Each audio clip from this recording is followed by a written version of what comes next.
Preservation Board is now in order. Good afternoon, everyone. I'm going to call a roll and establish who's here. Commissioner Hammaker, are you here? Here. Commissioner Hamilton, are you here? Here. Commissioner Kalina, are you somewhere? Here. Commissioner Richardson, are you here? Here. Any other commissioners present, virtually or in person? Hearing none, we have 1, 2, 3, 4, 5, which constitutes a quorum of our 7 members. We can begin a meeting. Commissioners, I will remind you, to pass a motion currently, we need 3 the quorum present, 3 affirmative votes present, 2 silent. If this is a rule, by the way, which you would like to change to make it 4 of our 7 members, that's something we will discuss at the next meeting. We will also, conduct any other rules proceed under the rules of Robert's Rules of Order. And the ethics of Parliamentarian, Olivia would be our parliamentarian. Okay? Great. Okay. Who's read the minutes from the last meeting? I move to approve the minutes from October 28th, 2024 meeting. Is there a second? Second. I'll roll. Keller, yes. Hammaker? Yes. Hamilton? Yes. Colleen? Yes. Richardson? Yes. 5 yeses, the minutes are approved. Commissioners, looking down the agenda, does anybody need to recuse themselves from the consideration of any of these items? So I'll be recusing myself from item C.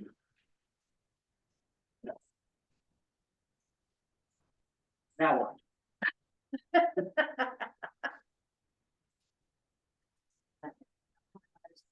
Remember we did this before.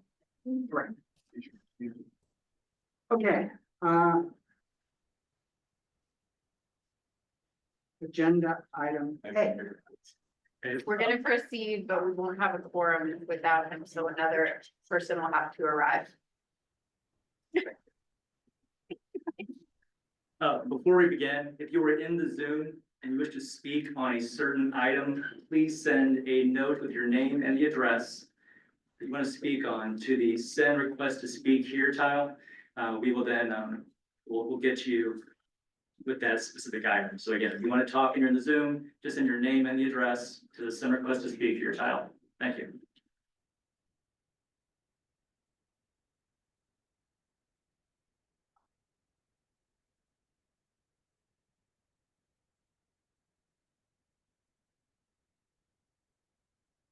I've had some training on advancing the PowerPoint, so perhaps it'll work tonight. Jan Cameron, the Cultural Resources Office. This is a preliminary review application to construct a new dormer on the front foundation of a house at 1560 Mississippi in the Lafayette Square Historic District. And Bob, it's not working. Lied to me. 5 demerits for Mrs. Heelan. Don't you have to say, hey Siri? I wish. I can handle Siri. Okay, this is the building. Interestingly, this was heavily damaged during the famous tornado in Lafayette Square, so the front head was reconstructed, but it has attained its historic significance under the standards. And there's a requirement for a bedroom in the front that it have an egress window, and these windows are too small to qualify for that under current building code. So, oops, see, I am going backwards still. This is a location directly opposite Lafayette Park. And a little bit of context, the building is on the left in a nice red circle. And on the right here. And this is the building on the right of the screen, so some context. And this is the context south of the building. This is the current dormer. It actually has flared eaves similar to the roof and has been covered in asphalt shingles, which are not a recommended material for vertical surfaces. This is the proposal. You can see the windows have been increased substantially in size. And a shot of the side with a proposed really decorative trim. And an elevation showing the building side to side. So the dormer is increasing in size, and under the standards, 201.1 says roof lines and dormer configurations. they shall not be changed in its form, dimension, roof shape, and materials. However, because this is a life safety issue, we need to consider the fact that an egress window does need to be provided. So the staff has made a couple of suggestions to try to minimize visually the larger mass of the dormer. And one of them was to do a hipped roof on it, which would be shingled and be part of the roof system as opposed to its own distinctive element. And to also install 2 horizontal buttons on the windows to replicate the appearance of double hungs. So we are recommending approval of the replacement dormer with those 2 conditions. Questions? I believe the architect is here to speak about the project. Let's see. Thanks, Jan. Okay. Do you want to hear from the architect? This is a life safety issue. Commissioner Hannaford, you got a motion? Sure. Jason, sorry, the architect is here. Did he send it to you? He is here. Do you have any questions? Yes, I'm here. We don't have any questions for you, sir. Okay, thank you. Catherine? I move that the preservation board grant preliminary approval to the proposed alterations with the condition that the front of the dormer be hipped and that the exterior applied horizontal muntins be installed on each window to duplicate the appearance of double hung windows. For a second. Second. Motion made and seconded. Is there any discussion? Hearing none, I'll call a roll. Fellow I. Hamaker, Yes. Hamilton, Yes. Colleen, Yes. Richardson. Aye. 5 yeses, the motion is approved. Thank you, commissioners. Agenda item B.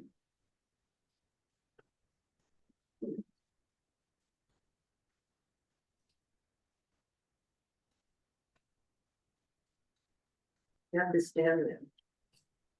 This is a proposal, another preliminary review to construct 20 units of housing at this site, which is at the corner of 7th Street and 7th Boulevard, I should say, and Shenandoah Avenue in the Soulard Historic District. This is a site. It currently has 3 curb cuts from previous properties along Shenandoah, none on Broadway. And there is an adjacent alley in the upper left-hand corner, which is going to be important in a moment. This is the site plan. On the right is a large structure with 6 two-families. On the south end on Shenandoah, we have 4 attached single families. And in the center are 2 other two families that have been designed to replicate alley buildings. Now, there is an alley building. She can see my cursor. There is an existing alley here, which is going to be repaired and will be providing access from the north to the site. It will also be 1 curb cut, generally in the area of an existing curb cut, but wider off Shenandoah. All parking will be in here. Okay. This is just the surrounding area. The side is on the left and the slide on the left. And also the slide on the right, looking down Shenandoah. Now we're looking south on 7th Street and the site is on the right. This is the building that will face South 7th Street. And this is the model example for it. Although, as you can see, the model example is a detached house, and these will be gagged. This is the street view of street elevation, of Shenandoah with a different model example. And this is the, we go back. This is half of the Shenandoah elevation. This is the western side of it. And this is the eastern side of it, and that is the side elevation of the building that will run along South 7th Street. And this is its model example. And these are the alley buildings, and they do in fact face the stub of the alley. But they are interior to the property. And this is its now model example, which is an alley building in Solar. Okay, That is a very cool alley. it is, yes. So the staff is recommending approval of the building and complies pretty much with all of the requirements for new construction. We have a letter from the Solar Restoration Group that says it is not opposed to the design if certain fairly stringent conditions are met, and you have a copy of that in your, before you. So this, again, the staff is recommending approval with the usual conditions of the final review by design, by the staff of the exterior materials and final plans. The applicant present? We ask questions of staff yet, or that's not yet? Sure. Does, your usual conditions about design, does that take into account their first bullet point condition? Their first bullet point condition was, I'm sorry. The historic facades of each structure in this plan should have foundation treatment so that CIP and Yes, are not. Okay, Yes. so that's that one. Thank you. That's it. Further questions? I have a question for Jan. yeah, On that, on the one that's on the screen now, will you be taking a closer look at the solid to void ratio? It looks like it's a little off on this one. well, it is, but remember, this is in the center of the complex, if you want to call it complex. And I think that it will be very little visible from the exterior property. But if you're concerned about it, we could certainly take another look at it. Yeah, we'd still want to I get have it to say- right. I have to say, the architect has been very easy to work with and has made a number of changes at our request already. So, Okay, yeah, I would, thank you for looking into that. Thank you.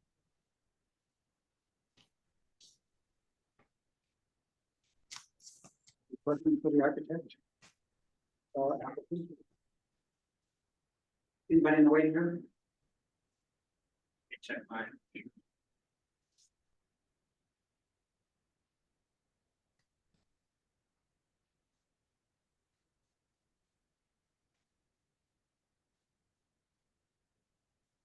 Do anybody here to speak for or against this project? Applicant's here. No, we have no questions for you. Anybody else? Motion? I move that the Preservation Board grant preliminary approval for the project with the condition that the final drawings, details, and exterior materials be reviewed and approved by the Cultural Resources Office, including but not limited to the historic facades of each structure in the plan have a foundation treatment so that CIP and CMUs are not exposed. For a second?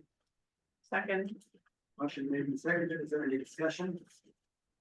I don't like the curb cut thing, but it's not in our purview. You do not like curb cuts. I don't like them. No. I think they could get 2 more units in here if we forget the curb cut, but I'm going with it.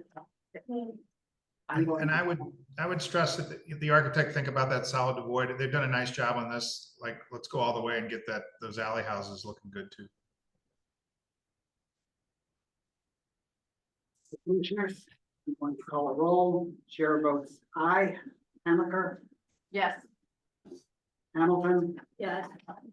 Helene, Yes. Richardson. Aye. That's 5 ayes. The motion carries. Yeah. Where's Okay. Anthony? Calling agenda item C. Anybody recusing themselves? So I've reconsidered. I think I would participate in the proceeding. I may abstain from voting if that, this is for the quorum purposes. It does. Calling agenda item C.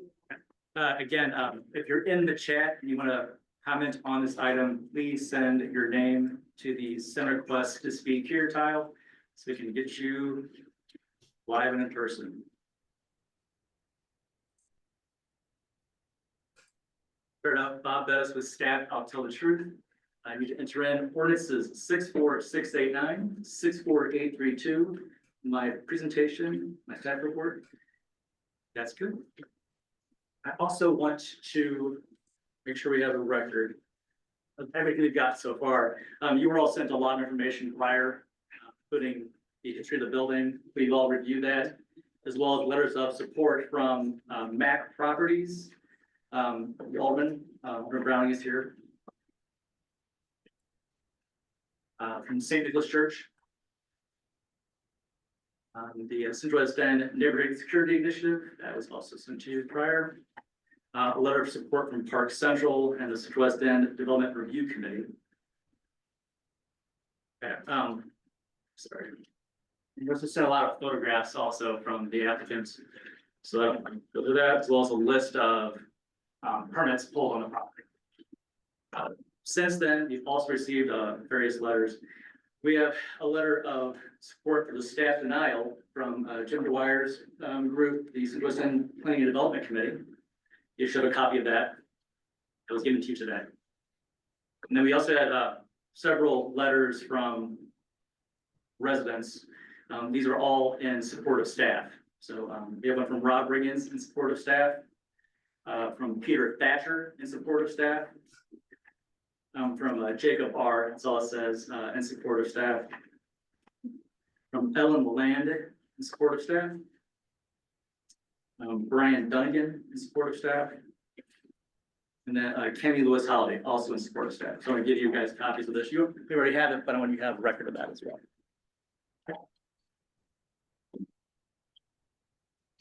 Okay, I'm not gonna go through a super long presentation. The applicants have enough of that for us coming up. So again, you've all reviewed photographs that they've sent in, as well as their condition assessment of what they believe. Did I swear in you? You did. Well, I swear myself in. Is that Good good? enough. I'll have to pay for it here. Okay. So quickly, this is the building question, 4936 through 60 Laclede Avenue. It's in a preservation review district. It's not in kind of a local or national district. It's just in a PRD. So that's where our jurisdiction lies. This is the property in question. So some site context for you. Yes, okay. All right, so this is the building in question. Jan and I actually met the applicants on site back in July or June, July-ish. Had a nice tour of the building. We fully appreciate there's some interior issues and issues with vandalism and people breaking into it. But exterior wise, the building is sound per our ordinance. We met some fun new friends inside the building. There were some squatters in the building at the time we did our tour, so that was a little eye-opening for us. So this is the location and a little bit of background of what we've done so far. Some street level context. The south side of the street has lost a lot of its historic context. Besides this building, there's a building at the corner of Euclid that's extant historically. Everything else has been pretty much demolished and reconstructed, or demolished and some new construction on it. There are 50 lots. So an empty lot for parking to the permanent building that faces South Kings Highway. But on the north side, it's mostly condos, all the way up the block. In terms of plans for redevelopment, this area sits outside the current CUP for the Washington Med School community unit plan. So as you can see, this parcel here, I'm noting on there, that is the site in question. The red dotted line is the existing CUP for the medical complex. So this area is not covered by any current sort of plan for redevelopment. You'll see some of these other historic pictures later, but this is kind of the original configuration of the building. It's from the 09 Sanborn map. Gives you a sense of how it fit with the streetscape originally. As best we can tell, and if we're wrong, we could be wrong. We think this might have been like the first hospital in this area that became known as kind of the whole hospital district for the Central West End. Looking around, all the other ones came a little bit later. So we think this actually might be the original hospital in the area, even though it was just done privately for Frisco Railroad employees. But yes, this might be the OG hospital there. It's kind of neat. Yeah, it's kind of neat. I think it's great. It's kind of cool that that's the original hospital of that area. Set a trend. So some historic photographs of the building. Bob, are you still on probation? Absolutely. Hey, as I told Don, this is me. If you don't like how I am, then it's okay. It's just how it is. I don't want to change, guys. You can't change it. For better or worse. So anyway, so there's a few historic photographs of the building show its original appearance. You'll note that there are a few additions to the front of the building. including the two projections on the flank, the center massing, and in the rear, there is a addition and also a few more modern ones. Those took place in the 1950s, early 1950s, those additions went on.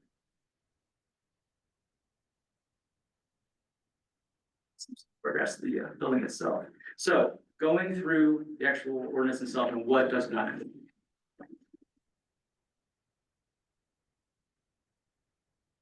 So is there a plan for redevelopment? There is currently no plan in place for this area. Again, it just sits outside the current CUP, the Washington Med School CUP. Staff believes firmly this is a high merit structure. We think that it was obviously an excellent Gothic revival style building. We debated if it was collegiate Gothic or not. We didn't know if it had to be collegiate to be collegiate Gothic, so we said we'll stick with Gothic revival. So it's built in 05. We think that it's important for its history. You know, there are these railroad hospitals. There was this one. There's another one, the Pacific one to the south on Grand. It's a unique part of St. Louis history. So we think that this is definitely a high merit building. So we feel that demolishing a high merit building is it's just not doable. I will note, and the applicant will bring this up later, we met in June. They contend that the building is not eligible for listing given modifications on the interior, and also then not eligible potentially for historic tax credits. Back in June, we met them, we said, fine, if that's how you feel, get that from the SHPO. Have the SHPO verify this building is not eligible for listing. And I do not believe that has taken place yet. So what they're going to assert today is based on the professional opinion. It's not been verified by the SHPO if it is or is not eligible for listing. Condition, again, staff acknowledges that there are some interior issues going on in terms of changes to the building and layout when it was modified into senior housing. I understand that, but exterior wise, the building is definitely sound in the ordinance. Sound again means will the walls support itself for 6 months? We firmly believe the building is sound per the ordinance. Neighborhood effect and reuse. This area has a strong real estate market. Just a quick search on realtor.com. Condos in the block, or condos on the north side of the block are going for low end 350. I mean, so there's obviously a strong real estate market in this area. Be reused for something along that line. Okay, hardship for economics. We have not been submitted any kind of evidence that the building cannot be rehabilitated from the applicant. Integrity, I noted before that the south side of that block has lost some of its historic integrity, but overall, that block does convey what it was historically. Mostly residential with this institutional building on the street. So we think that the urban design, the integrity is still intact despite the lost fabric on the south side. Again, proposed demolitions of unique character buildings. We think this might be the original hospital in the area. We think that's unique and important part of the neighborhood. So we definitely think that this is an important building to lose. The next thing, of course, is proposed subsequent new construction. And as you're aware, there is no proposed construction for the site. It will be used for green space. The plan is to remove the building as well as the adjacent parking lot that services the building itself. So this building and the lot next door will be turned into green space. So that criteria is hard to evaluate since there's nothing, to replace this building. So that's a big part of why I recommend denial on this. There's no plan to replace it. Commonly controlled properties. Since it's kind of a shared campus, BJC, WashU, Medical School, they do own a lot of the parcels around it. As I note, my staff report, they own pretty much everything to the east and the southeast of the site. There's the church just to the south, and then there's the large apartment building to the west. But the hospital owns most of the stuff around it, except for the small commercial building at the corner of Laclede and Euclid. So they own a lot of the. Sorry, what? Oh, breaking news! Apparently, so you guys just bought that property too? You own or you have an option? This year. No, we bought it earlier this year. Oh. Okay, so the hospital has acquired the historic building at the corner of Euclid and Laclede as well. Did not know that. Okay. So that being said, given criteria of the ordinance, we feel that really the application does not meet any of it. So staff recommends that the board uphold the purchase denial of the application. Questions for Bob?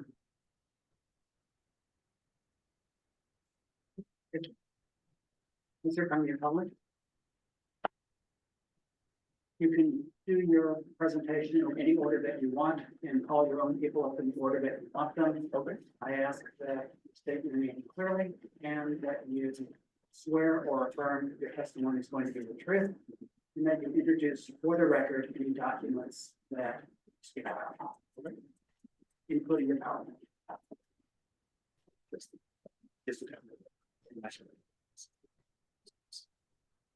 So do the English one first and no. Well, good evening. My name is Brian Phillips. I'm the Executive Director of the Washington University Medical Center, and I swear to tell the truth. Today, you will hear from myself and two of our consultants about this particular property. You'll hear historical analysis of the building, including all of the multiple alterations. You will hear about the structural challenges to this building, as well as the both economic and community challenges to the property. Just quickly, a little bit about us. Very quickly. Very quick. We are a partnership between BJC and Washington University. Our redevelopment corporation has been operating in the Central West End for the past 50 years, focused on the neighborhood stabilization and revitalization, and have served as a huge partner in the stabilization of this particular area. So we're invested. We've been under contract with this building for the past 10 months. The last 10 months we've used to take a deep dive into looking at ways that we can repurpose this building, reuse this building, rehabilitate this building, and have come to the conclusion that is not feasible a number of levels. So I'm going to first turn the microphone over to our historic preservation consultant, Karen Bodie-Baxter, and she's going to take you through a brief history of the building and walk you through some of the alterations that have been made to the building.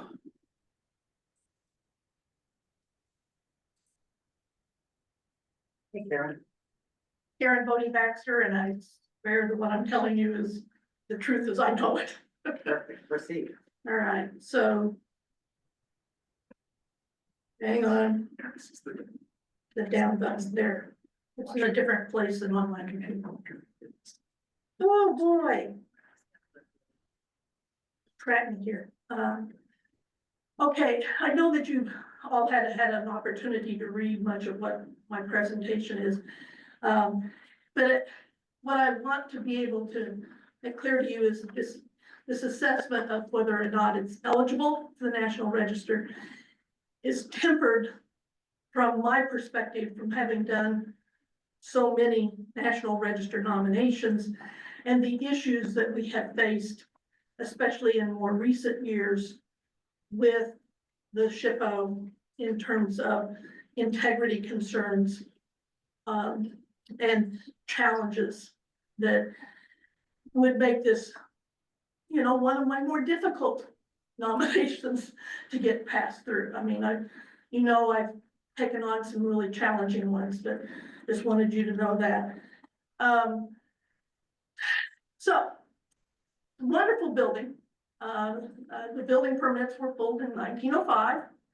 Rockwell Milligan, a well-known local architect, was responsible for the original design, and Preston Bradshaw was responsible for the additions that were put on, the two solarium wings that are on the east and the west side, and then a central wing on the back that were put on in 1949, 1950.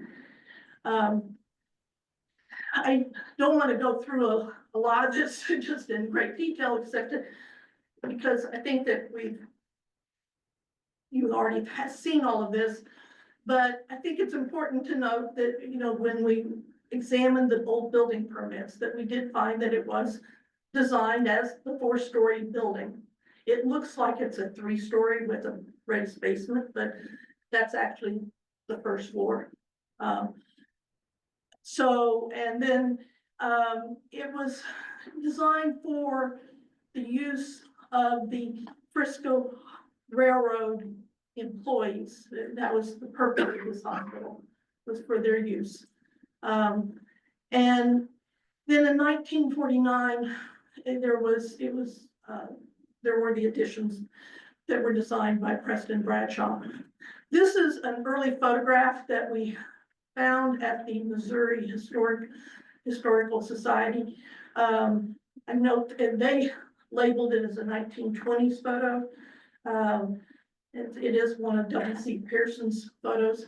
It's really a cool photo.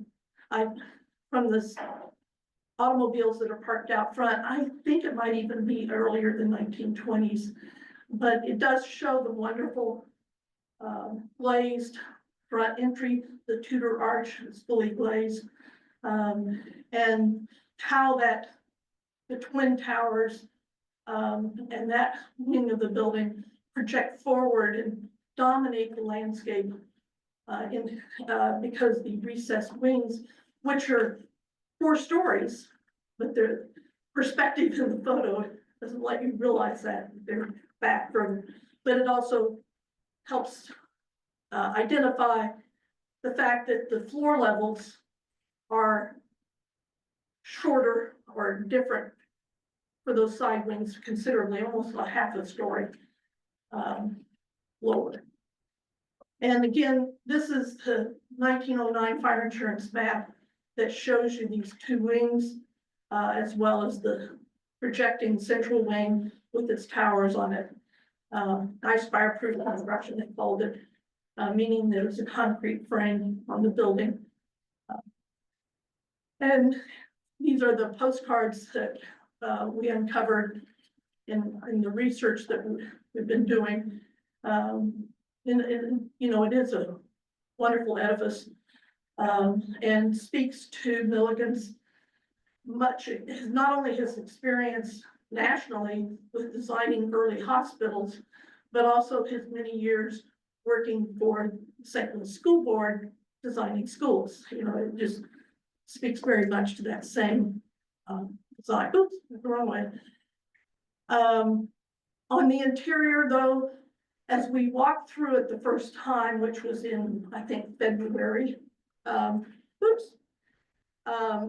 you know, I was trying to look to see what were interior character defining features, and the finishes and what was left on the interior. And we found, you know, the solariums are still have their original volume, but all of the features in terms of floor finishes, ceiling finishes, and obviously the windows, but even the trim around the doors and the windows has all been changed since the Frisco Hospital vacated the building in 1979. And then, as I said, in 1949, the next building permit was issued for the changes that were put together by Preston Bradshaw. Also a noted architect here locally, who's designed many of the National Register listed hotels that we have here in town, among other things. And his renovations focused in on 3 areas, what we call the solariums at the front, on each wing, and a large central addition on the rear, which housed the kitchen dining area on the lower level, but up on the 3rd floor, it had X-ray labs, other kinds of laboratories, hydrotherapy section, you know. So it was for updating kind of the function of the hospital. You know, it's been a half century since it was originally built, and so they needed to update for the modern functions of a hospital. Oops. And hey, hey, computer doesn't, it's sensitive. So This is one of the blueprints, from Preston Bradshaw's designs. I think this is of the first floor. And it's a little hard here to see it. But I think that I wanted to point out that, you know, we could see what was being changed because it's actually these drawings, when you zoom in on them, he overlaid his tracing paper onto the original drawings. And so we could see how many of the walls were changed in that central wing and lobby area at the time. Okay, yeah, I'm going the right way. And this is the 1957 fire insurance map again, which helps, you know, clarify that, you know, this is the time when that yellow central wing was put on and the two solariums on the front opposite, so. You're going backwards. Backwards, let's go this way. Try that one. There's the solarium, that were put on the front in his drawings. You can see the original window pattern, which was a steel window, casement kind of window system. Has been removed and nice vinyl windows put in recently. So it doesn't have the same rhythm in the windows anymore. And Bradshaw's drawings were also responsible for a number of major interior updates in that time frame. Many revisions to that central wing layout beyond the stairs and the atrium area, but just, you know, reconfiguring waiting rooms, the pharmacy and that sort of thing. Also adding new restrooms in each ward on the two side wings. And also it appears that these incline corridors, which is what Bradshaw calls them on his drawings, is incline corridors, not ramps, that were put in to make it accessible, despite the variation in the floor plates, you know, because the central area is much higher floor plate than the two wings. And so it means very long ramps, and even at that, they're very, very steep. And there's no way that that angle meets current code. I would have hated to be the person pushing a wheelchair down one of these ramps and just even trying to catch it as you were going. They appear to be made out of the same concrete decking and interconnected into the floor plates of the adjacent wings. So, you know, they're integral to the system right now. I can't read this, so I probably don't need to say any of it. This is just subsequent to the 1950 alterations. There were, as I submitted the Excel sheet of all the building permits that we found, there were a few minor permits pulled in the 1950s for other upgrades. There was some sort of a major interior alterations permit.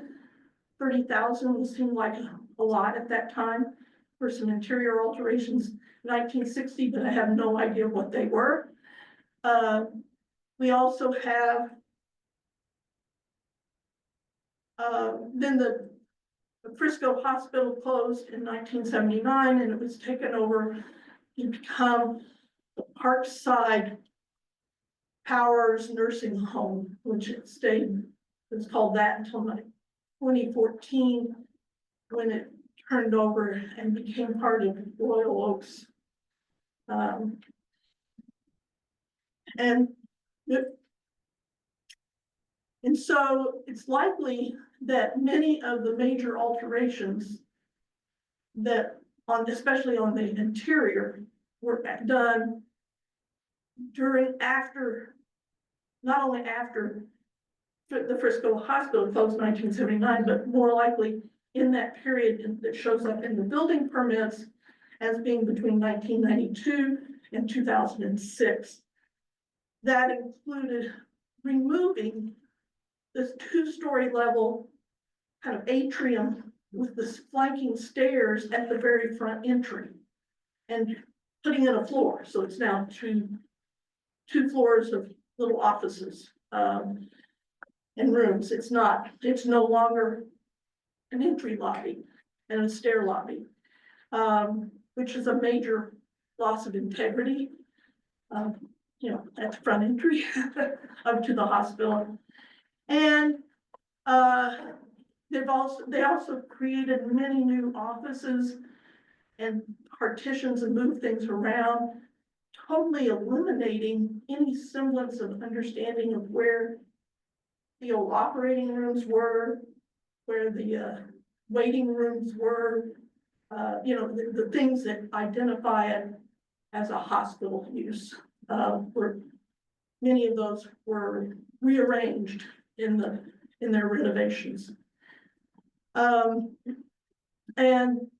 it's also during this time period that they added the additions on the rear for a new elevator and some stair towers that have the wonderful steel enclosures on the back of the building.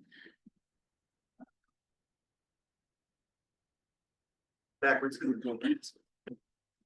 All right, finger. And so this slide kind of helps summarize the blue is Milligan's original design. The purple and the red are the additions added by Bradshaw. And then the whatever color that is, green, whatever that is, are those steel elevator and stair towers.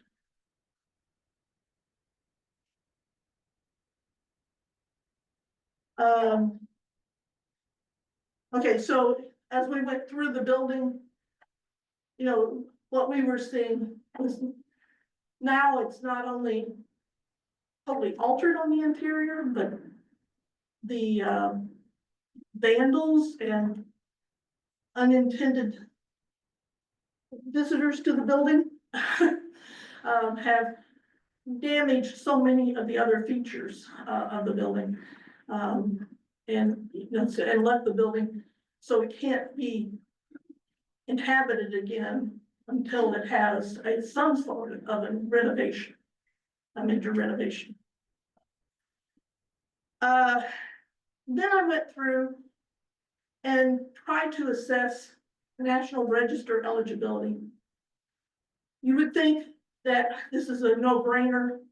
Hey, we could nominate it for being a design of Milligan's under architecture criterion, C architecture. That might work.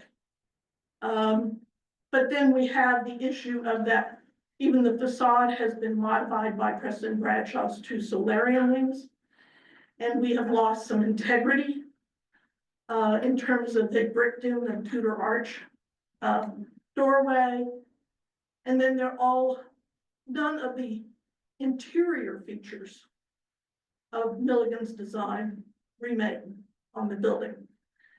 But even so, maybe we could do a criterion C architecture argument as a wonderful example of collegiate Gothic or Gothic revival architecture with its twin towers. I mean, it's being built at the same time that the Brookings campus is being put up, and Brookings Hall has the same kind of towers, as well as some of the other buildings on the campus. So it seems like, this might be a possibility, but again, I worry about the fact that I've had recent nominations where we've had to submit multiple photographs on the interior to show that the whole interior was still intact. before before the SHPO would deign to say that the building was eligible for National Register listing. So I worry about that as a problem with doing this nomination. Although it's a wonderful design on the outside. Oops, went the wrong way again. And already told me Milligan was recognized nationally for his hospital designs. You know, so that would be a way of bolstering such a nomination.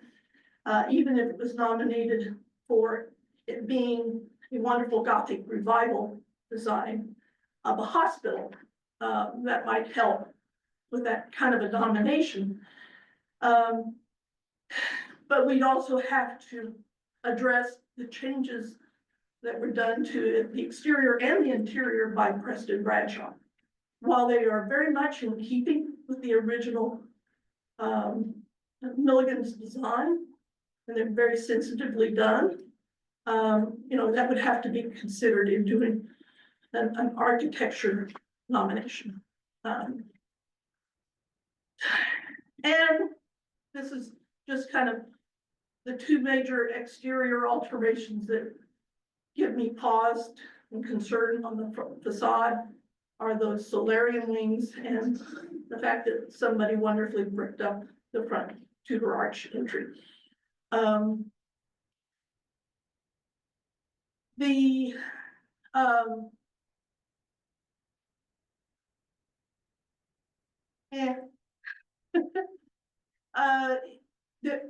So it's basically what I'm trying to get across is that because there is so little left of historic integrity on the interior, that I think this would be a struggle to get this passed as a National Register nomination. Not that it's not possible, but that it would be more of a struggle, okay, for us to do it that way. We also might be able, we put in some wonderful photos so that you can see there are a few, you know, okay, there are the corridors you know, that are left of the original design, but the rhythm of the doorways has changed. All sorts of things that, you know, the details of that make it a little bit more difficult to say, hey, yeah, we still got this historic character defining feature left on the interior. We might be able to also make a strong argument for significance under criterion A, health and medicine. And I have listed 2 different hospitals that I can think of on the National Register. And I think, you know, there's a good possibility that we could potentially look at that as an avenue for listing this, except with the same problems that we have with even a criterion C argument. The interior integrity of the building has very little left to show its function as a hospital. And so that's basically what I was trying to explain with the potential of a criterion A argument for this building. And then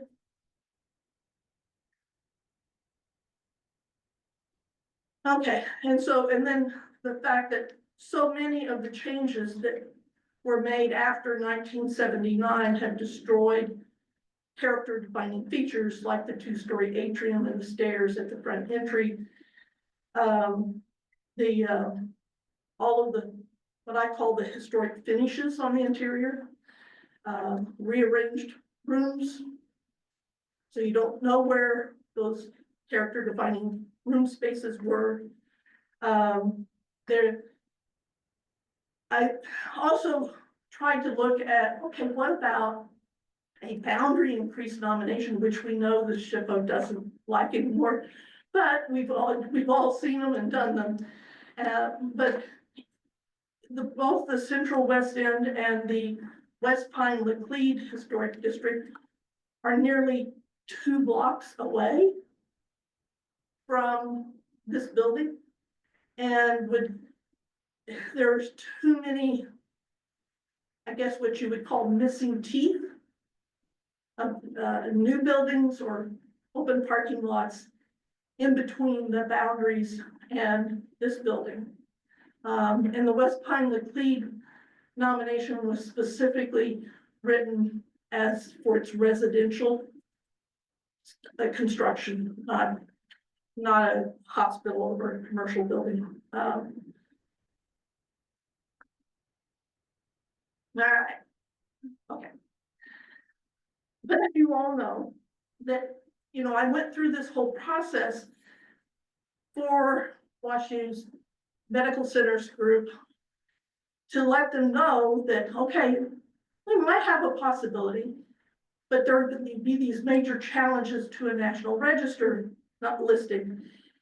But in addition to that, they needed to think in terms of what would be feasible for the reuse of the building. And there are some challenges relative to, in this building, relative to any redevelopment scheme. Because of if they're trying to use historic tax credits as one of the ways to make the project feasible. Because of the design review standards that we go through when we submit historic tax credit applications with the SHPO and the National Park Service. Specifically, and Joe can help speak to this better, to I noted, and Joe did too, that there are like 4 different items that are unique to this building that might be of a challenge in the redevelopment. One of them is the fact that if you're wanting to use historic tax credits, they would require you to retain those centered double-loaded corridors, which only have very narrow patient rooms on either side. So if you're trying to keep a sort of residential apartment set up, it's barely 1 room deep, you know, on each side, and it's very hard to make a layout that way. Maybe I should introduce myself and then I'll Yeah. interject a couple times. My name is Joe Brinkman. I'm a principal with Trivers. We're an architecture and interior firm here in St. Louis. I promise to tell the truth. However, you need me to say that. And I'm going to interject a little bit from time to time as she goes through the next couple. What she's talking about here is that in those wings of the hospital, there are double loaded corridors currently. The spaces outside of those corridors are very small for any other use, be it offices or potential residential use. And we have a diagram that we're going to show in a couple slides to sort of exemplify that. So that's Okay. what we're talking about there. All right, then we have these wonderful existing ramps that present all sorts of challenges. Because they would be identified in any National Register nomination as one of the character defining features of the building. It's very likely that the SHPO and the National Park Service would want you to retain those in any renovation that's trying to use historic tax credits. And Well, yeah, what I would add to that is that I don't see a path forward with rehabilitating this building with those ramps in place. Whether or not we can get something to be approved with the ramps out, I will leave up to Karen, who does that more than I do. But I would say that we have to be careful in a building like this, because if we start to pull things like that out, we're going to talk about some other structural issues in a minute, but we can get to a point where we tip the scales and have to do seismic retrofit in this building, which isn't unheard of, but is just going to also then cause us to have to do a lot more work to the structure and so forth, and we may destroy even more of the historic fabric of the building. So it's sort of a snowball where it can build, and eventually you can have more of the building being destroyed, and then it's not able to be approved anymore. And oops. Okay, and the whole issue that I've been talking about the disparity of the floor plates. If they were using historic tax credits on any rehab, and the SHPO and the Park Service would not approve kind of leveling out those floors. I don't even know that it would be possible. You'd have to totally tear apart the whole interior to do that because it's such a distance between, between them. And then the ceiling heights, especially in the two wings where the patient wards are not very high. And that presents all sorts of design challenges for retrofitting the building for central AC systems, ductwork, wiring, plumbing.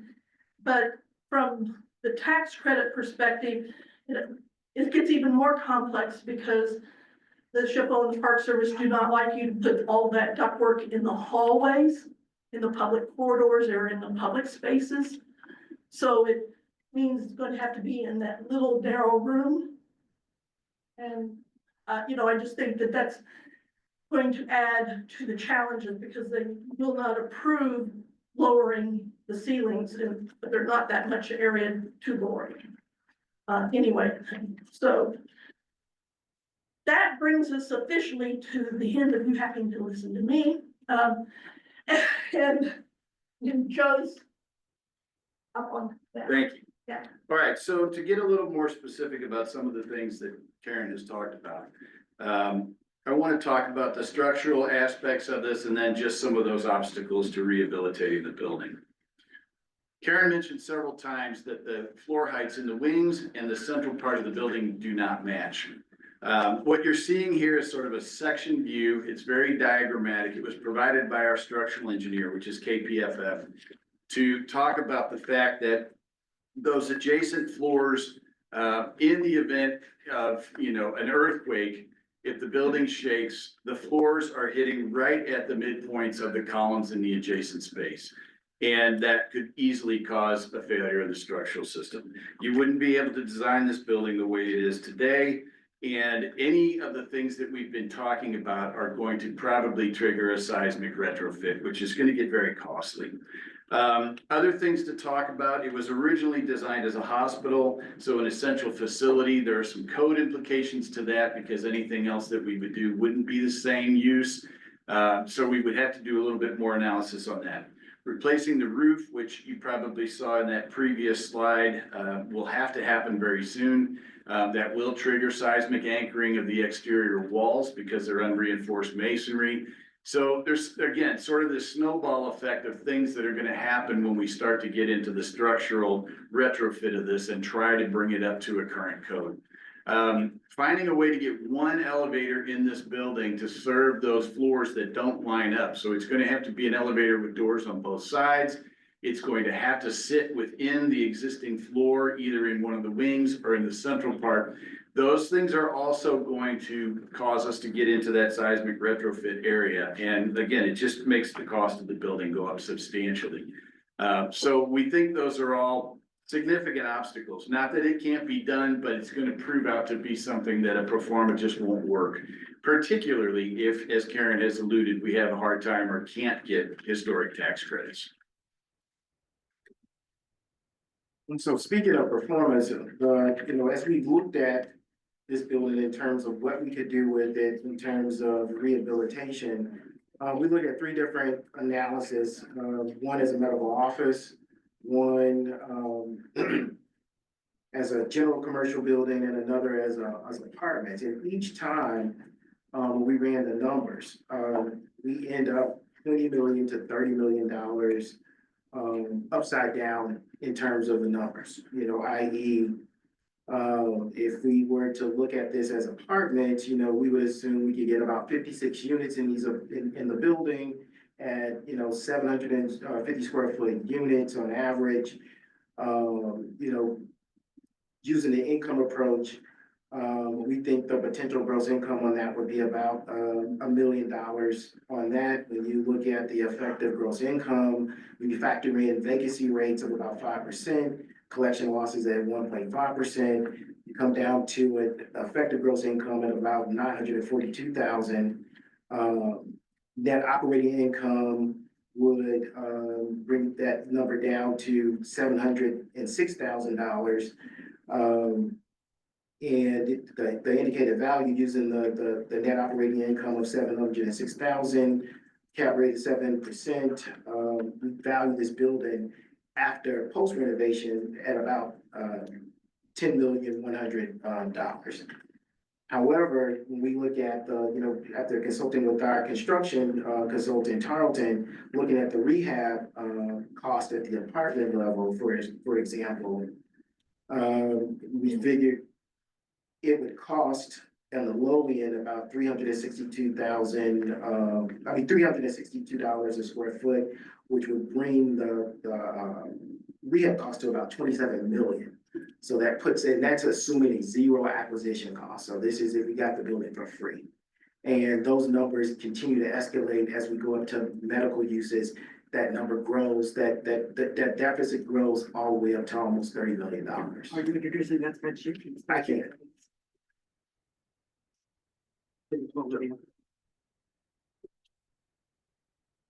So this next slide, I was planning to kind of go through bullet points and talk through some of these. Karen has hit most of these points already.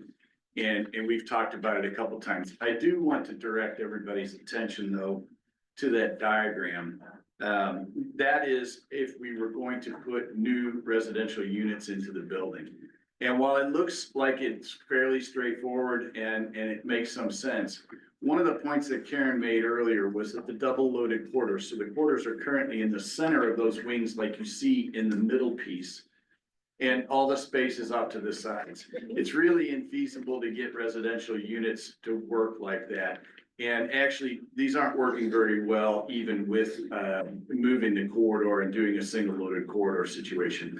We wanted to include that just to show people part of our work in how we went through this and how we developed unit counts for Brian and so forth. I think you're back up, Brian. This is not a decision that we took lightly. We have a history, our institutions have a history of preserving. Stick to this building. Huh? Stick to this building, please. So, We will lose a quorum at 5:30. okay, gotcha. Want to come back next month? No, I do not. So we'll just move on to the new construction analysis. So it's true, we do not have a use for this building at this particular time. When this opportunity came up, it became an opportunity of the acquisition of opportunity. The staff presented that, we own a number of the structures that are around that site. This would be another excellent site for future use. But in the interim, after talking with neighborhood residents, thinking about what could we use this facility for, or this site for in the interim, the message that came back to us is that they would prefer it be green space, no neighborhood parking or any of that type of use until we come up with a plan for it. And we are more than committed to, once we do come up with a plan for it, that we would follow the neighborhood guided Central West End form-based plan code. So anything that we would build on this site would have to follow that neighborhood plan. And so I'll let our architectural consultant talk a little bit more about what's allowed on this site. So Brian asked us to take a look at this based on, conforming with the form-based code in the neighborhood. This is just a lot of data and things. This is right from the code. And I'm just gonna jump to a diagram that shows what can be built there. So per the form-based code, we are held to a 0 setback on the street side and 5 feet on the sides and rear. Basically, you can build out almost that entire site, which includes the parking lot to the east, the entire building footprint and all that, and the small parking lot to the west. We are tasked by the form-based code to do a minimum of 6 stories on this site, and it dictates what the height of those stories should be. So this is literally just a massing diagram to show what a building could be built out across the entire thing. The maximum height on this site, if you're not familiar with it, it might sound crazy, but the maximum height is there is no max. You can go up as far as you want.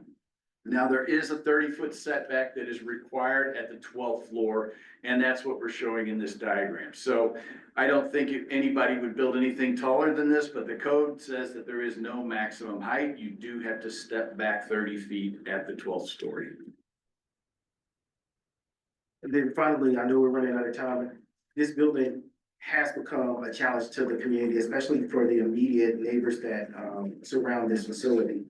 You know, since the closure of the nursing home, the building has become a haven for people seeking shelter. We took the CRO staff through the building, we found people that were seeking shelter in there. It's become a place where people that are looking for salvage materials are coming in. As a matter of fact, today I got a notification from the Central West End NSI that the building was broken into again last night, and they were trying to resecure that building at the time. The building has multiple reach points that continuously get broken into, and we've heard from the neighbors regarding that. And this is just some of the damage that's being done in the building right now. So I won't belabor this. And as we've gone out and had our conversations, and I know you have these on your record, we have received letters of support from the Greek Orthodox Church, which is a neighboring property, the Central West End South Development Review Committee, MAC Properties, which is adjacent property owners, Central West End Neighborhood Security Initiatives, and we've been fortunate enough to have the support of our local. That concludes my presentation. Questions, commissioners?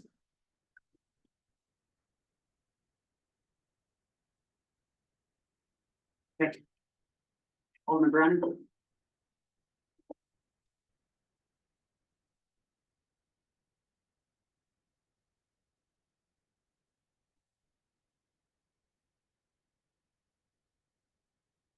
Don't grab it. Don't touch it, okay, I won't, all right.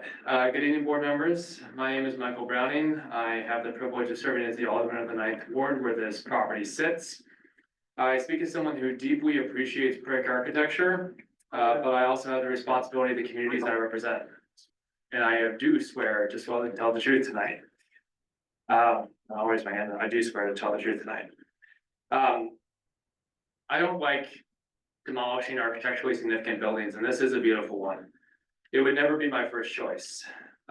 The history of the Frisco Hospital is fascinating, and it's also a lens which to view our nation's history, really. At the beginning of the 20th century, the railroad industry was booming, and it employed around 1.6 million people nationally. However, it was dangerous work, and insurance companies did not cover railroad workers because the work was dangerous, and so they often went without health care. That's where 4960 Laclede comes in. The hospital was originally built to provide health care for white employees of the St. Louis-San Francisco Railway, or Frisco for short. It opened its doors in 1906 and was open for 61 years. But several factors caused it to close. It lost its nonprofit status in 1963. Soon after, Black employees of the Frisco Alliance were given access to care at the hospital. But shortly after that, the 1967 came along, and the railroad industry had declined by over 70% from its peak, down from 2 million employees down to 600,000. The hospital was simply making less money. And to be eligible for new state and federal funds, the building required extensive renovations. So it would all come to an end in 1967. I have a different date than they did, but it's okay, because I think I found a discrepancy and I'll speak on that. But during this time, during that 61 years, it had been a good resource, but for mostly white railroad workers. Then in 1968, when the building became something different, the building was sold to Bernard Turenne, a speculator with a checkered past who transformed the building into the nursing home we see today. Whether this was done earlier or around 1950, it's hard to know, although I suspect he did not pull permits. He was quite politically connected. The floors were subdivided, windows moved, those long steep ramps you saw were installed in both wings of the building. And between these years, almost every original feature of the interior was ripped out. The grand castle-like entrance that you see on the exterior photos was subdivided into offices, the windows above it replaced with brick. It became eligible for Medicaid payments, and the owner maximized the profit every way he could by serving slurries of eggs that were cheaper because they were expired, to offering drug prescriptions through a pharmacy that he owned a stake in. In the late 1970s, he would eventually be brought before the Missouri House Governmental Review Committee on allegations of Medicare fraud and theft of patient funds. So just a real terrible person. The building would continue to operate as Parkside Towers, which I think is where that picked up in 1979, under a different operator, and then a union dispute as well as the reputation of the building caused them to change the name to Royal Oaks. And while that didn't change the condition, that is the name of the building today. In 2022, it was suddenly abandoned by its out-of-state owner, who still owns it to this day. Since then, multiple developers have taken a look at this building, and I've spoken with them about their considering a residential conversion, and as to all the things that were mentioned here, they deemed it to be cost prohibitive. It has no future as a medical building, as needs and standards have changed quite a bit since 1968. The ramps do not meet ADA requirements, as was noted, and will need to be completely removed. Any renovation would require hollowing out the building down to its exterior brick walls. So while the exterior is beautiful, past extensive renovations have removed almost every historical feature on the interior of this building. And since its abandonment, trespassers have vandalized and stolen much of the electrical wiring, plumbing, and other parts of the building. From my tour of the building, I think the only surviving historical elements I saw were a handrail and maybe one or two marble panels in one of the stairways. It was quite sad. The building itself is a hazard, and my concern is that if the demolition is denied, it will continue to sit, impossible to secure, getting worse by the day and continuing to be a real problem for the neighborhood. Current code, as was mentioned, allows for a building that is 6 stories at the very minimum, with no limit on the maximum height or stories. Preserving this 4-story building with a nightmarish interior is simply not a good use. This board, I'll admit, had a difficult choice to make. Knowing what we know about the interior, though, it would be fair to say that what we are discussing tonight is facadism, not true historic preservation. This building was already partially demolished in 1968. We can make better use of this land, and while I recognize that it is not the standard practice to grant a demolition when there is not a plan to replace the building within 12 months, the situation in front of us is a little more complicated than that. I walked around the property yesterday afternoon. Despite previous attempts to secure the building, 3 ground floors were wide open, as well as 2 of the back doors. Previous attempts to board it up had been physically ripped off. Multiple upstairs windows are broken or wide open, and you can smell the mold from outside the building. People are clearly continuing to enter and destroy the building, and it is proving impossible to secure. So if the concern is the future replacement, I ask the Preservation Board to consider an alternate approach. Allow the building to be torn down, but do something similar to what was done with the Wells Fargo site, where money was put into an escrow account that would be forfeited if the site wasn't eventually built upon. But please do not leave us with a building that has no future. For better or for worse, it will never be the hospital that it was before. It is with a heavy heart that I ask that you grant demolition for this building. Thank you. Thank you. Nathan Jackson.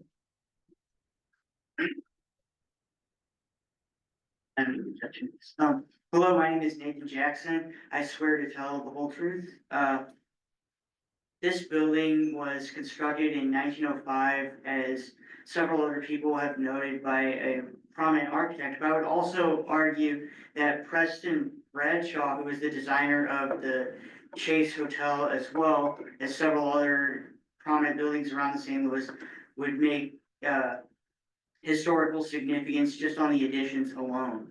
And the building, as was noted by Bob, is the earliest hospital in that area, and actually predates the Barnes being on the site by about 9 years. And Barnes actually did not exist until 1914. So it's one of the earliest hospitals in the area, and the Tudor Gothic Revival architecture, just on the exterior alone, would be enough to solidify a pretty solid merit-based amount of significance at least on the exterior, even if the interior has had some significant alterations made to it over the years. The site doesn't have any future plans for what would replace the building. And because there are no plans to replace it with anything at this time, I would recommend that there at least be some sort of plan in place before anything be considered to be done with that site, because we may end up with just another vacant lot, of which we have far too many throughout the city. Thank you. Randy Vines? Good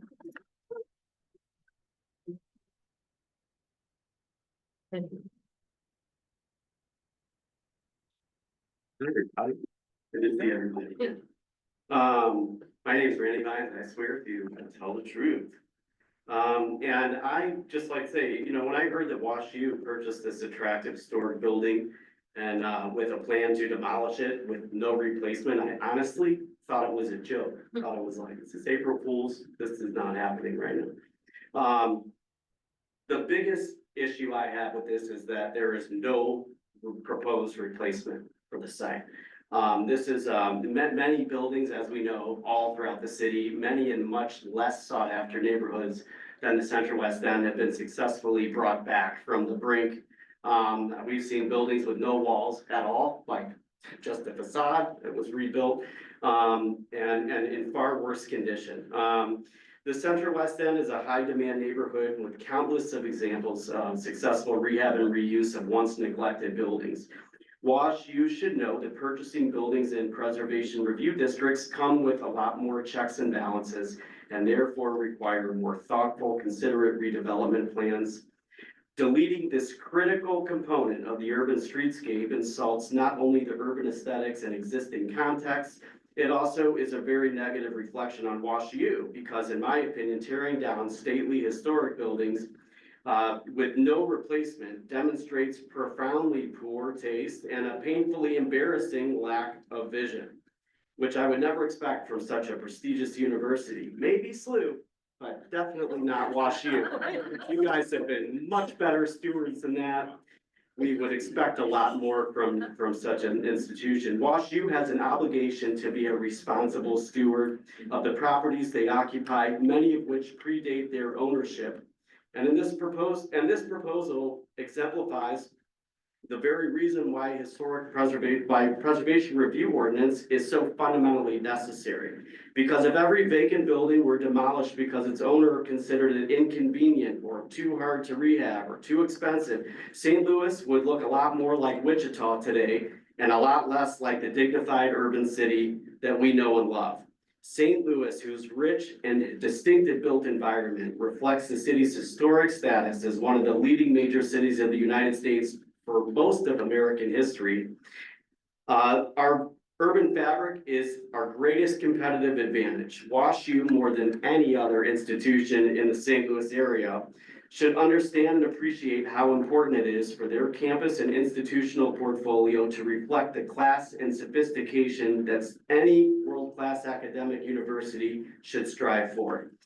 The bottom line is this: if the Frisco Hospital building is impossible to rehab, at least respect the ordinance enough to propose a worthy replacement. A vacant lot is the absolute lowest possible land use for such a sought-after and dense urban neighborhood.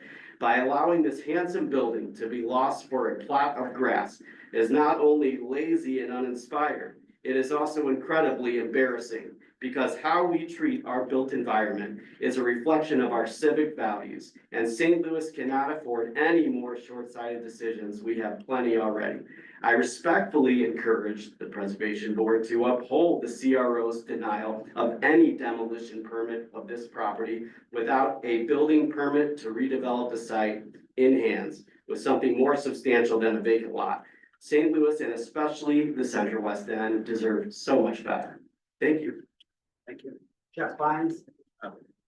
And while we're waiting for Jeff to come up, let's limit institutional shaming to Twitter. No, not And leave it out of this.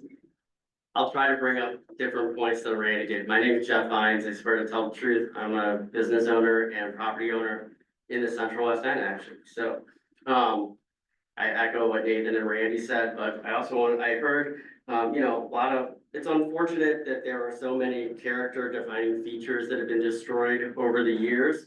But I would venture to say that tearing down this building would be removing character defining features of the neighborhood. And, we've seen, I can count probably on one hand, off the top of my head, how many proposals, we've allowed demolition, promised to build something else, and it's still sitting there a vacant lot, 10 years, 15 years, 20 years later. We know how that goes in St. Louis.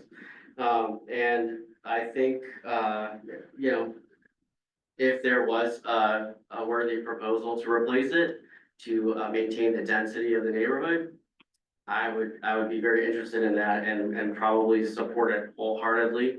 But this building has been there for almost 120 years. So the sudden urgency to tear it down without any redevelopment plan just seems extremely short-sighted. And, we need to uphold some minimum standards. What are our standards as a city? Let's ask ourselves that question. Would Boston even entertain such a proposal? I doubt it. Thanks so much. Father Michael?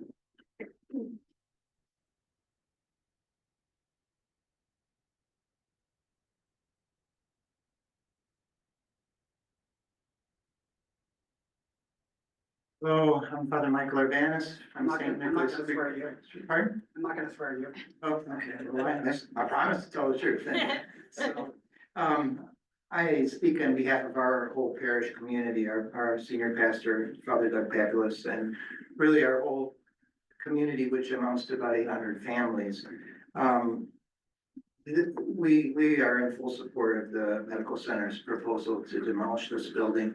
We don't consider it a lack of replacement of this building, which is a safety hazard to our historic building, would be an adequate replacement in our regard. We have a substantial sentimental connection with this building that has nothing to do with architecture, but rather when in the Parkside Tower days, our kids used to go and sing carols and do other service projects for the residents. But as it is now, it's a hazard for us. You've heard about the steady stream of people going in the building to take out copper and other scrap metal. You can see the holes in the walls, on the exterior walls where air conditioning units have been removed. You can see some of them have been already kind of worked out.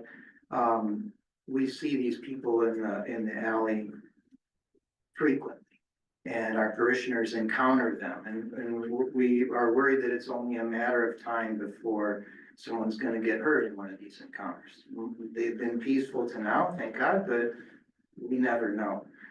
Likewise, as you've heard, it's become a refuge for vagrants and people using illegal drugs. These fun friends that Mr. Bettis mentions. We live with them day to day, and we live with the trash that they leave in the alley, the drug paraphernalia they leave there, stolen items they've abandoned, and also the trash inside the building with no pest control there has led to a problem of vermin. We have a problem with more mice and rats in the last 2 years than we ever have. Our kitchen is directly across from the building, less than 30 feet. So it is very much of a problem for us. And we have vandalism coming.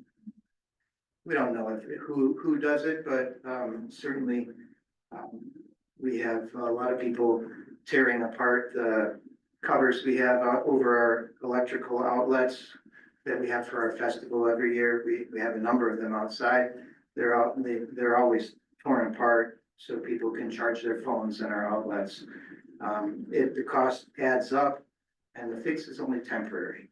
And likewise, the city's attempts to secure the building are temporary and unsuccessful. And typically, they put up over these sheet metal elevator shaft and stairway shafts in the back, fiberboard screwed into the door frame. It's easily ripped up. At least one of them is open by the end of the day, whenever they do it. Friday, I was in the alley and I saw just inside one of these torn out things, baby stroller. Maybe it was somebody using that to carry their stuff around, but the other possibility that it may have been someone staying in the building with a baby really made me cringe. And it's just not secure, and it is a safety hazard for the people staying there and for us, especially as the winter nears, because people will start fires in there. They did last year. And all it takes is one of those to get out of control. Those people will be in danger, and the building will be in danger. Our building will be in danger. It's only 27 feet away. Anyone who's been inside our church knows that it's filled with unique and priceless icons and other religious items. Fire would be devastating, not only to our historic building, but to the life of our community. We are celebrating our 93rd year in the Central West End. 15 years ago, we made a decisive commitment to remain in this wonderful neighborhood and invested more than $1 million in renovating the church. We hope to stay for a long time, many more years. We appreciate the work that the Medical Center Redevelopment Corporation has done in the neighborhood. We trust them, and this building right now, as it is, has become a challenge to the sense of safety that our parishioners have. With all the looting we've witnessed, we believe that it's beyond repair cost effectively. And we do feel that the best and safest possible solution is to replace it, at least for the time being, with green space. We would see that as not something being missing, but something being added, a sense of well-being and safety for our parishioners and our community. Thanks. Thank you. Frank Trampy, please. I swear to tell the truth. I live on a block somewhere else that had a rather significant building on the corner that was demolished by an institution, and 10 years later is still just sort of a hole. And I hate to see that happen, because it's a lot easier to tear a building down than it is to replace it. You know, it's a very hard mistake to reverse. And I think there's a lot of legitimate unhappiness about the situation that's directed towards the building, when I think it's better directed towards the owner, to some degree, the city, et cetera. And in particular, I think in a lot of cases, unless there's a plan for the building, the cost of abating a lot of these nuisances is significantly lower using means other than demolition. Installing security system, putting it on patrol loop, arresting people who go in there, et cetera. I think that, you could do that for 5-10 years for significantly less than the cost of demolishing the building. And to do that without a plan, I think is premature. And I know there's a lot of discussion that the building isn't necessarily viable for redevelopment, or it doesn't qualify for historic tax credits because of what's happened to the interior. But certainly, if you go walk around downtown St. Louis, there are a lot of buildings that were able to get tax credits, not just for lack of those features, but in a lot of cases, as part of projects that removed a lot of those historic features. There are a lot of buildings that have been redeveloped that have been completely stripped on the interior. And I don't know the details of all of the different rules, but people do find a way to do that. And as to the floor plans, there are other buildings with similarly challenging floor plans, like the old city hospital building, that one way or another did work. And I know for institutions, there are a lot of structural costs. You have to do things to a certain level. There's a certain expense to that. But that doesn't mean that there isn't a developer who can't do it. You look at the projects Brian Hayden's done throughout the city. He's worked on some pretty challenging buildings that were completely shot, had terrible floor plans. And I know we didn't spend $370 a foot on those. And I think that the general problem is you know, for the neighborhood, this is something that has to be solved. But I think the immediate stakeholders aren't necessarily the best redevelopers for this. This is a problem that landed in their laps, not something they sought out. And I really think that it would be in everybody's best interest to put the plans, surveys together, put out an RFP, get some more proposals on this, because, you know, there are a lot of buildings around St. Louis that everybody said couldn't possibly be redone. Sat for, you know, sometimes long periods of time, sometimes not for long periods of time, but after 20 people said no, somebody said yes. My father did a few of those projects. One time he even had to tear down an adjacent building, an historic building, to build a parking garage to save another building. But, you know, this town's full of developers who, you know, have vision, passion, are willing to take risks. A lot of times know they're not gonna make money on these projects. And, you know, we have a lot of beautiful buildings that have been saved because we waited, we took the time to find the people who had the passion and the drive, and in some cases, the money to do that. And I think it's really premature to tear down a building like this without really exhausting those options. There's a lot more I could say on this, but I think, you know, in the short term, there's a lot more that can be To done. us, What's that? to us. Oh, to you, yes, sorry. I think there's a lot more that could be done in the short term that might produce a better outcome for everybody. I think if this were done right, a year from now, we could have something that makes all of us happy and makes all these guys happy too. And I'd like to see that given a chance to succeed. Peter Castle, online.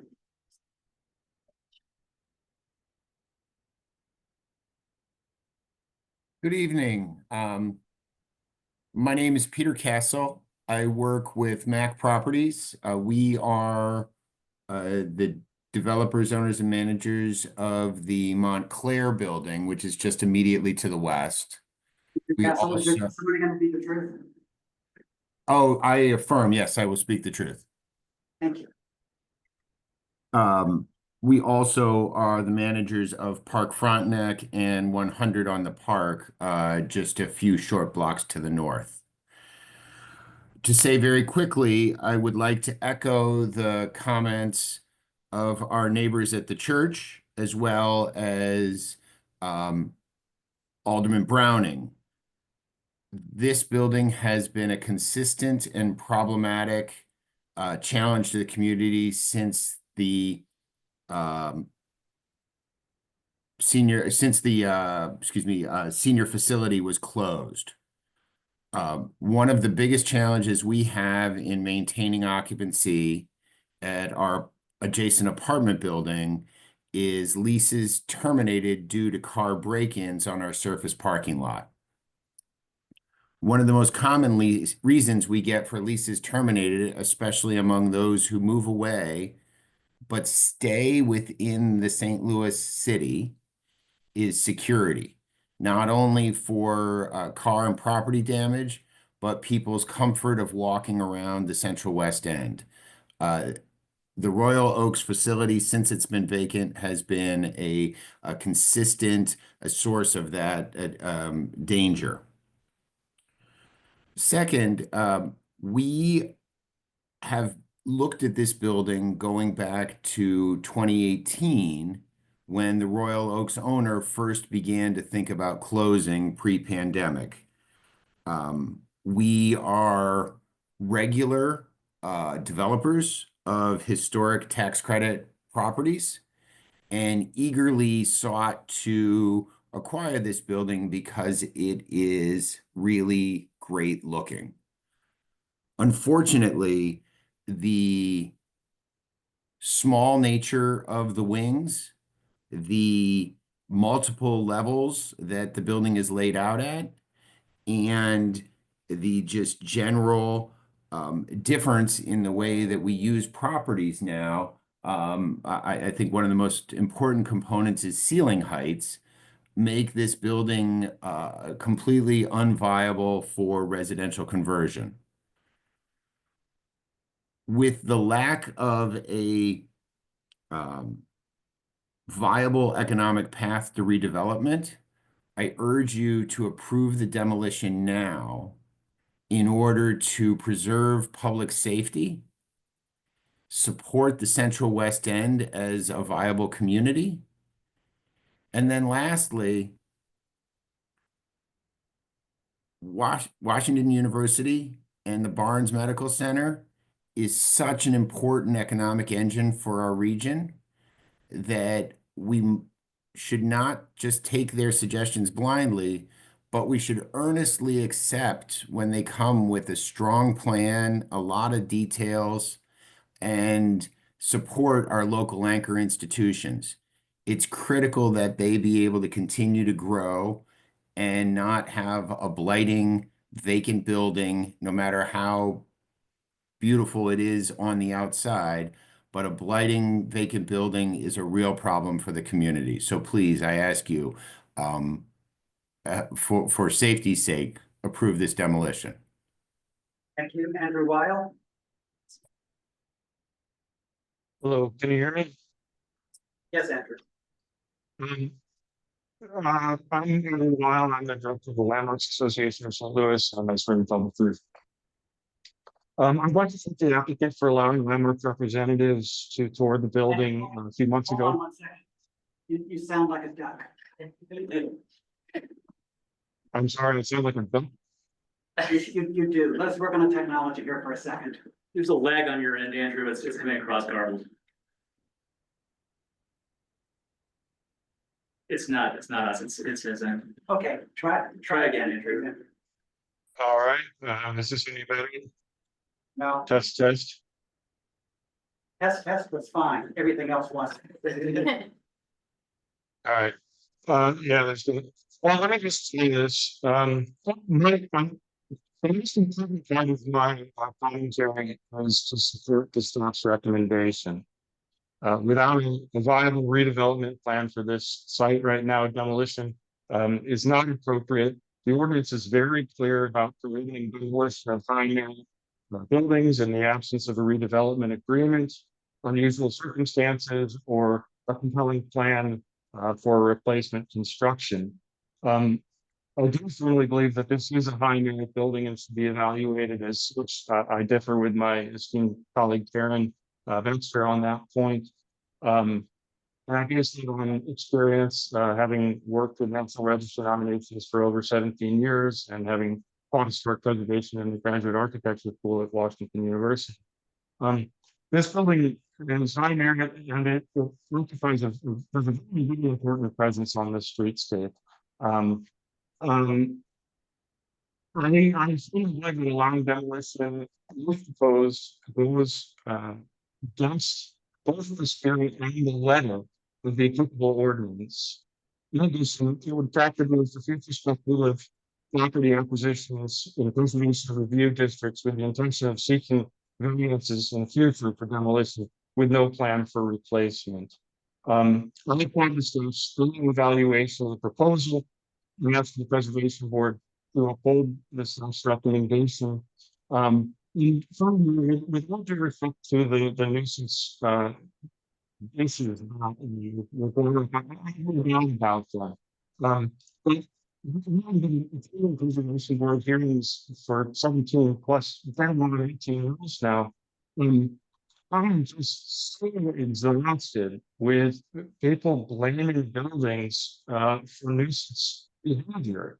The board hasn't done anything to its neighbors. The building is supposed to continue beautiful presence on a streetscape. Kind of a nightmare. Andrew, we really having a hard time. I'm not trying to get you to wrap up. We can't understand what you said the past few minutes, so I apologize if we could wrap up. We can't really understand it. We're trying to come back. It's right, but yeah, we can't. It's coming up really garbled, unfortunately. Okay.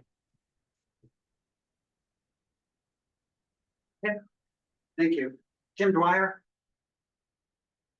Yes, Mr. Chairman, thank you. I do swear to tell the truth.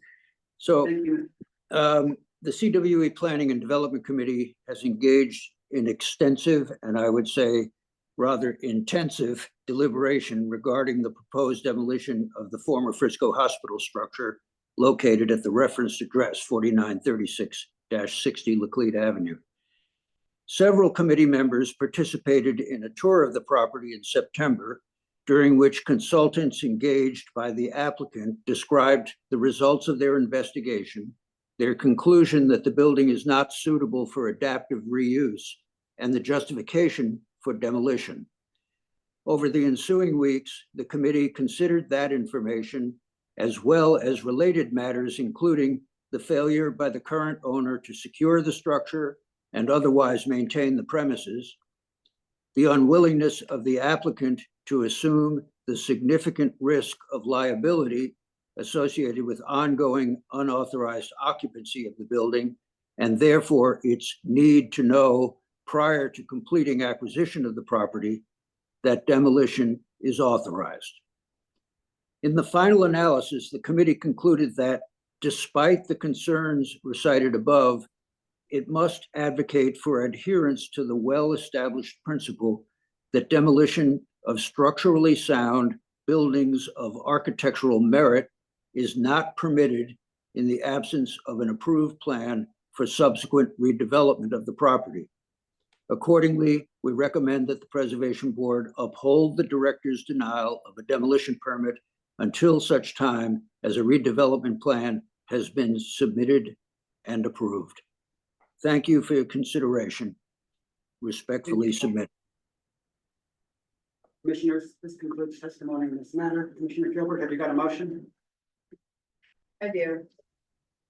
I'm sorry. I move that the Preservation Board uphold the Cultural Resources Office Director's denial of demolition permit for 4936 to 4960 Euclid Avenue for the following reasons. Criteria A, redevelopment plans. There are no redevelopment plans for the site. Criteria B, architectural quality. The building is considered high maintenance. Criteria C, the building appears to be sound under the definition in ordinance 64689. Criteria D, the site is located within a strong real estate market. And no, the applicant has not formally submitted information regarding reuse potential or economic hardship. And criteria F, proposed subsequent construction. The applicant has provided no information about proposed new construction for the site at this time. And I guess one more, criteria G, commonly controlled property. While they do own commonly controlled property, that is really relevant related to appropriate reuse proposals, of which there is not one. Second. Motion is made and seconded. Is there any discussion? Hearing none, I'll call the roll. Chair votes yes. Commissioner Hamaker? Yes. Commissioner Hamilton? Yes. Commissioner Killeen? Yes. Commissioner Richardson? Abstain. There are 4 yeses, 1 abstention, the motion carries. Commissioners, do I hear a motion to adjourn? Motion to adjourn. Hearing no objection, we stand adjourned. Catherine, almost. Are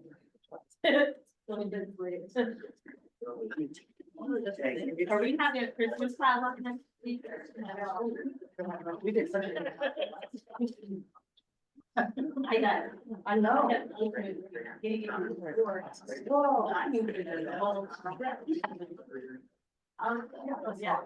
Can you guys still hear me in there? Yeah, yes, Mike, what's up? Motion for a holiday potluck next month. We'll send an email around. We're discussing it Okay, already. we'll send it around. I gotta close out, Mike. Thank you.